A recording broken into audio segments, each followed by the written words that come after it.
संविधान के अस्तित्व में आने के बाद भी दशकों तक प्रभु श्री राम के अस्तित्व को लेकर कानूनी लड़ाई चली।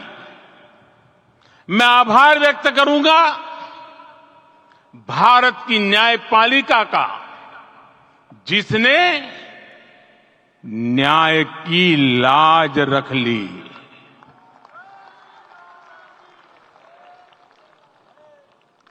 न्याय के पर्याय प्रभु राम का मंदिर भी न्यायबद्ध तरीके से ही बना। साथियों, आज गांव-गांव में एक साथ कीर्तन संकीर्तन हो रहे हैं। आज मंदिरों में उत्सव हो रहे हैं, स्वच्छता अभियान चलाए जा रहे हैं। पूरा देश आज दीपावली मना रहा है। आज शाम घर घर राम ज्योति प्रज्वलित करने की तैयारी है। कल मैं श्री राम के आशीर्वाद से धनुषकोडी में राम सेतु के आरंभ बिंदु अरिचल मुनाई पर था।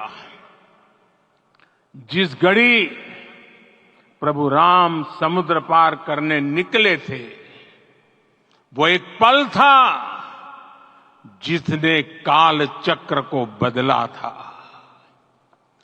उस भावमय पल को महसूस करने का मेरा ये विनम्र प्रयास था। वहां पर मैंने पुष्प वंदना की। वहां मेरे भीतर एक विश्वास जगा कि जैसे उस समय काल चक्र बदला था, उसी तरह अब काल चक्र फिर बदलेगा और शुभ दिशा में बढ़ेगा। अपने 11 दिन के व्रत अनुष्ठान के दौरान मैंने उन स्थानों का चरण स्पर्श करने का प्रयास किया जहां प्रभु राम के चरण पड़े थे। चाहे वो नासिक का पंचवटी धाम हो, केरला का पवित्र त्रिपायर मंदिर हो, आंध्र प्रदेश में लेपाक्षी हो, श्रीरंगम में रंगनाथ स्वामी मंदिर हो, रामेश्वरम में श्री रामनाथ स्वामी मंदिर हो, या फिर धनुषकोडी। मेरा सौभाग्य है कि इसी पुनीत पवित्र भाव के साथ मुझे सागर से सरयू तक की यात्रा का अवसर मिला। सागर से सरयू तक हर जगह राम नाम का वही उत्सव भाव छाया हुआ है। प्रभु राम तो भारत की आत्मा के कण कण से जुड़े हुए हैं। राम भारतवासियों के अंतर मन में विराजे हुए हैं। हम भारत में कहीं भी किसी की अंतरात्मा को छुएंगे तो इस एकत्व की अनुभूति होगी और यही भाव सब जगह मिलेगा। इससे उत्कृष्ट, इससे अधिक देश को समायोजित करने वाला सूत्र और क्या हो सकता है। मेरे प्यारे देशवासियों, मुझे देश के कोने कोने में अलग अलग भाषाओं में रामायण सुनने का अवसर मिला है, लेकिन विशेषकर पिछले 11 दिनों में रामायण अलग अलग भाषा में अलग राज्यों से मुझे विशेष रूप से सुनने का मौका मिला। राम को परिभाषित करते हुए ऋषियों ने कहा है, रमन्ते यस्मिन् इति रामः, अर्थात जिसमें रम जाए वही राम है। राम लोक की स्मृतियों में पर्वत से लेकर परंपराओं में सर्वत्र समाये हुए हैं। हर युग में लोगों ने राम को जिया है।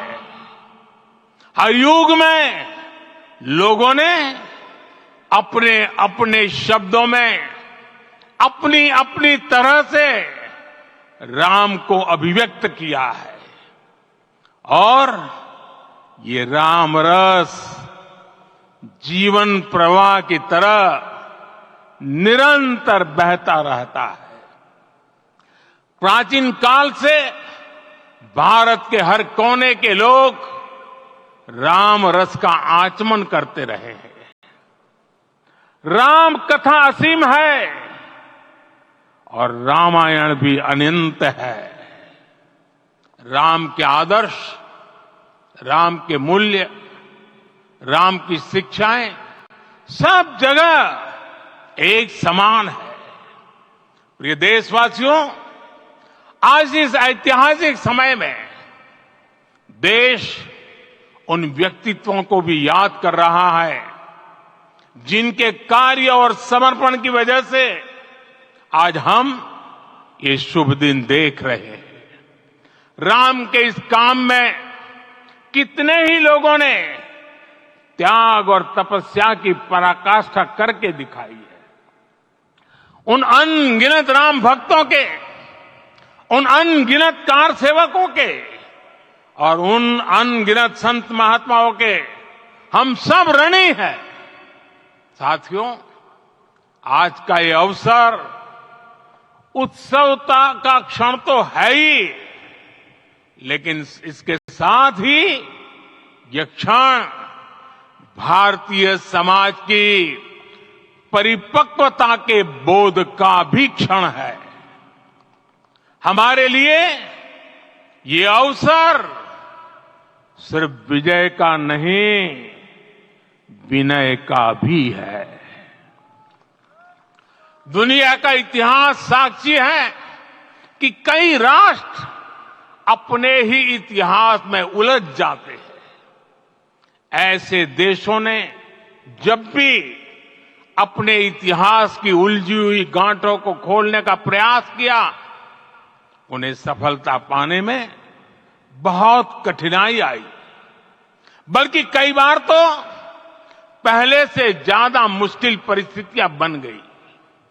लेकिन हमारे देश ने इतिहास की इस गांठ को जिस गंभीरता और भावुकता के साथ खोला है, वो ये बताती है कि हमारा भविष्य हमारे अतीत से बहुत सुंदर होने जा रहा है।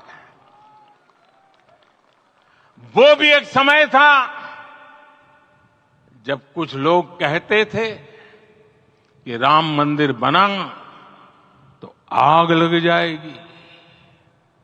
ऐसे लोग भारत के सामाजिक भाव की पवित्रता को नहीं जान पाए।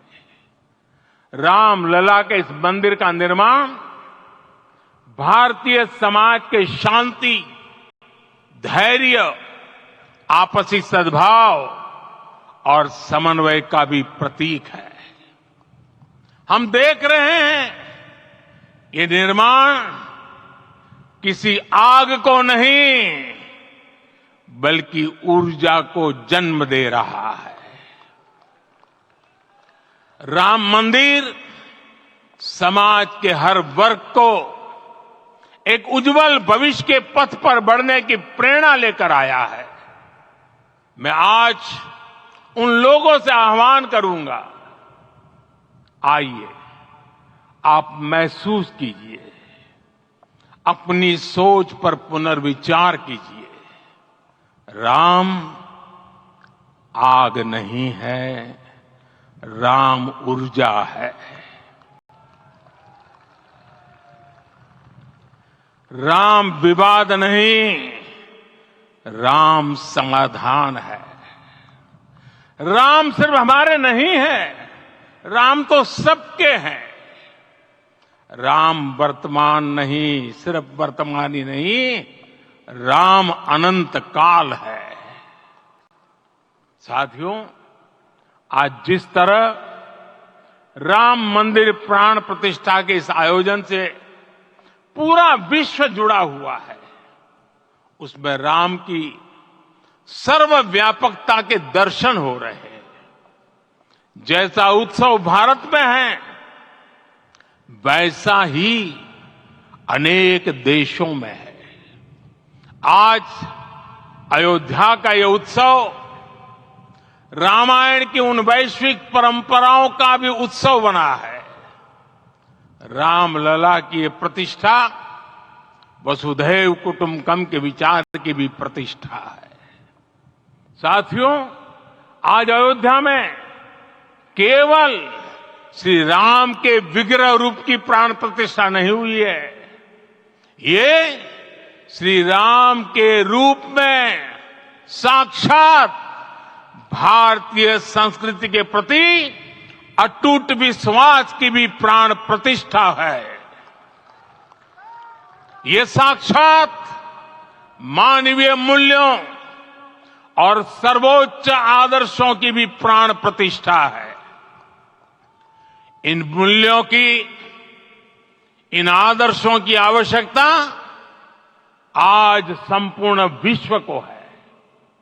सर्वे भवन्तु सुखिनः, ये संकल्प हम सदियों से दोहराते आए हैं। आज उसी संकल्प को राम मंदिर के रूप में साक्षात आकार मिला है। ये मंदिर मात्र एक देव मंदिर नहीं है, ये भारत की दृष्टि का, भारत के दर्शन का, भारत के दिग्दर्शन का मंदिर है। ये राम के रूप में राष्ट्र चेतना का मंदिर है। राम भारत की आस्था है, राम भारत का आधार है, राम भारत का विचार है, राम भारत का विधान है, राम भारत की चेतना है, राम भारत का चिंतन है, राम भारत की प्रतिष्ठा है, राम भारत का प्रताप है, राम प्रवाह है, राम प्रभाव है, राम नेति भी है, राम नीति भी है, राम नित्यता भी है, राम निरंतरता भी है, राम विभु है, विशद है, राम व्यापक है, विश्व है, विश्वात्मा है। और इसलिए जब राम की प्रतिष्ठा होती है तो उसका प्रभाव वर्षों या शताब्दियों तक ही नहीं होता, उसका प्रभाव हजारों वर्षों के लिए होता है। महर्षि वाल्मीकि ने कहा है, राज्यम 10 सहस्त्राणि प्राप्य वर्षाणि राघव, अर्थात राम 10,000 वर्षों के लिए राज्य पर प्रतिष्ठित हुए, यानी हजारों वर्षों के लिए राम राज्य स्थापित हुआ। जब त्रेता में राम आए थे तब हजारों वर्षों के लिए राम राज्य की स्थापना हुई थी। हजारों वर्षों तक राम विश्व पथ प्रदर्शन करते रहे थे। और इसलिए मेरे प्यारे देशवासियों, आज अयोध्या भूमि हम सभी से, प्रत्येक राम भक्त से, प्रत्येक भारतीय से कुछ सवाल कर रही है। श्री राम का भव्य मंदिर तो बन गया, अब आगे क्या? सदियों का इंतजार तो खत्म हो गया, अब आगे क्या? आज के इस अवसर पर जो दैवीय आत्माएं हमें आशीर्वाद देने के लिए उपस्थित हुई हैं, हमें देख रही हैं, उन्हें क्या हम ऐसे ही विदा करेंगे? नहीं, कदापि नहीं। आज मैं पूरे पवित्र मन से महसूस कर रहा हूं कि काल चक्र बदल रहा है। ये सुखद संयोग है कि हमारी पीढ़ी को एक कालजयी पथ के शिल्पकार के रूप में चुना गया है। 1000 वर्ष बाद की पीढ़ी राष्ट्र निर्माण के हमारे आज के कार्यों को याद करेगी। इसलिए मैं कहता हूं, यही समय है, सही समय है। हमें आज से इस पवित्र समय से अगले 1000 साल के भारत की नींव रखनी है। मंदिर निर्माण से आगे बढ़कर अब हमें सभी देशवासी यहीं इस पल से समर्थ, सक्षम, भव्य, दिव्य भारत के निर्माण की सौगंध लेते हैं।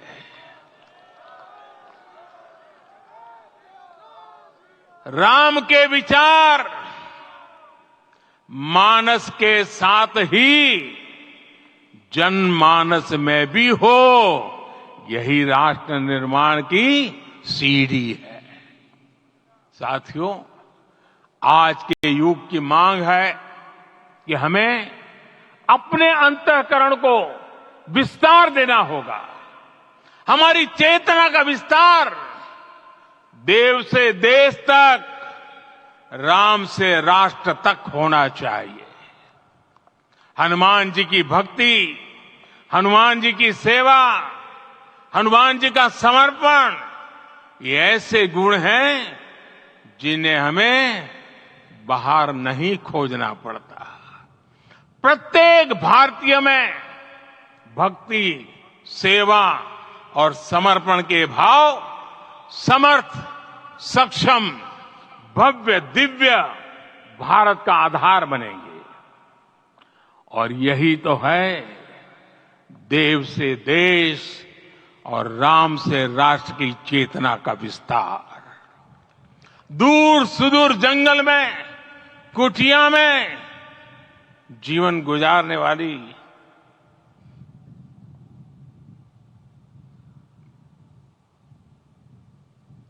मेरी आदिवासी मां शबरी का ध्यान आते ही अप्रतिम विश्वास जागृत होता है। मां शबरी तो कब से कहती थी, राम आएंगे।